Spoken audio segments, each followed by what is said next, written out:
terceiro experimento do Por Água Abaixo é com a Juliana, que vai explicar como os cefalópodes se movimentam. Então, esse experimento é para falar sobre o grupo do cefalópoda, que inclui os polvos e as lulas. Bom, para começar, a gente começa a discutir um pouquinho sobre como os polvos e as lulas se movimentam. Então, primeiro, a primeira impressão que a gente tem é que os polvos e as lulas, eles não se movimentam constantemente, assim, na água. Eles se movimentam por pulsos.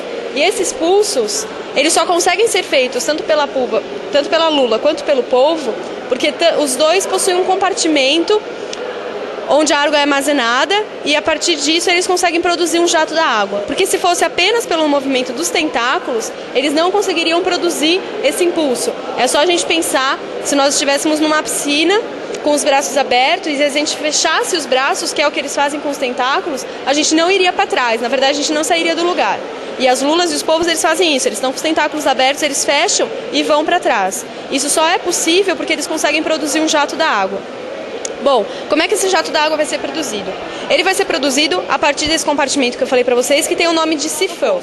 Aí eu recortei esse sifão e dentro desse sifão eu vou abrir e a gente vai conversar sobre as pequenas camadas musculares que a lula apresenta, que estão representadas aqui, porque em escala, na realidade, elas nem apareceriam. Esse compartimento tem um único orifício, que fica aqui, logo abaixo da cabeça. Bom, esse orifício vai ser responsável pela entrada e pela saída da água. Então funciona assim, a partir desse orifício, quando o sifão está vazio, a pressão da água do exterior é maior. A pressão da água do exterior é maior. Então a água começa a entrar no sifão. Bom, o sifão, ele possui aqui, ó, uma membrana valvular. Ela é bem fina e conforme a água vai entrando, essa membrana vai levantando. E quanto mais água, mais levantada essa membrana fica. Ou seja, quando o sifão está cheio, a membrana está completamente fechada e impede a entrada e a saída de mais água. Uma camada de células musculares. Essas células musculares são responsáveis pela contração do sifão.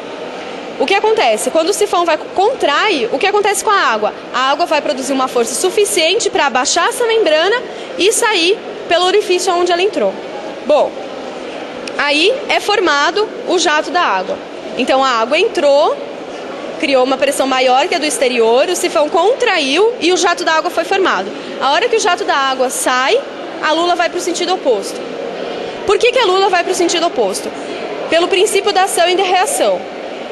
Por quê? A lula vai fazer uma força de contração para produzir um jato de água nesse sentido. E a água vai produzir uma reação de sentido contrário, empurrando a lula para cá. Então a lula empurra a água e a água empurra a lula. É ação e reação. Além disso, alguns polvos e lulas, eles possuem uma glândula de tinta. O que é essa glândula de tinta? Essa glândula de tinta, ela fica no interior do animal, próximo ao sifão. Bom, para que ela funciona? Ela funciona para liberação de tinta junto ao jato de água.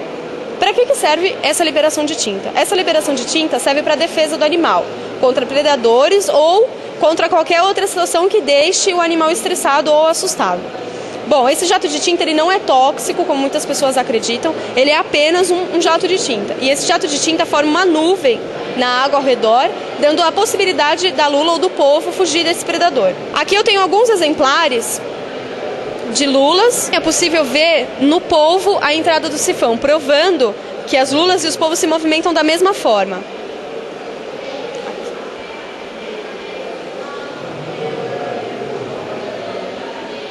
Além disso, nesses exemplares é possível enxergar também nos tentáculos, tanto das lulas quanto do polvo, as ventosas. Bom, para que servem as ventosas? As ventosas, elas não servem para a natação desses animais. As ventosas, elas vão servir para quando o animal quer ficar parado. As lulas e os polvos são capazes de produzir a tinta para fugir da predação. Eu fiz aqui um modelo para mostrar, exemplificar como é que fica essa nuvem de tinta liberada pela lula. Então essa seringa vai representar para a gente o sifão. De que forma? Ela vai possuir uma única entrada e uma única saída. E vai ser capaz de armazenar água e produzir uma pressão para produzir um jato para fora. Então a gente vai encher essa seringa com água e tinta. que representa a água que o sifão conseguiu armazenar, mais a tinta que foi liberada pelo animal dentro do sifão. Bom, se o animal se localizasse aqui e o predador se localizasse nessa direção, a lula produziria uma nuvem de tinta mais ou menos dessa forma. Uma tinta mais densa que a água, que vai demorar para se diluir, se difundir, e assim possibilita que o animal possa fugir. E é isso. Obrigada.